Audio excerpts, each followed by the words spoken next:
सैयदना अली बिन अबी तालिब रज़ियल्लाहु ताला अन्हु ने अपने साथियों को मुखातिब करते हुए फरमाया, तुम माविया और अहले शाम की तरफ जाने की बातें करते हो और इन्हें छोड़कर जाते हो।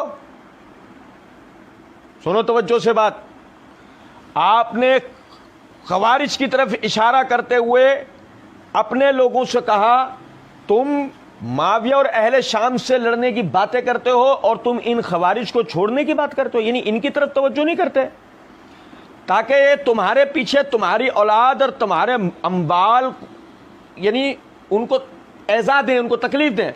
अल्लाह की कसम मुझे उम्मीद है कि ये वही कौम है जिसने नाहक खून बहाया और लोगों की चरागाहों को लूट लिया। भाई मेरे प्यारे, वह ना सही मुस्लिम में अल्फाज मैंने पिछले दिनों तवज्जो दिलाई थी, या आपके चचा के लड़के माविया कहते हैं कि हम लोगों के माल नाहक खा लें, हैं, लोगों के माल नाजायज लूट लें। सैयदना अली रज़ियल्लाहु ताला अन्हु ने कहा कि नहीं, ये लोगों का नाहक कत्ल करने वाले और नाहक माल लूटने वाले कौन हैं? खवारिज हैं, माविया और अहले शाम, माविया और आपके साथी, ये नहीं। सैयदना अली की तरफ से इसका जवाब।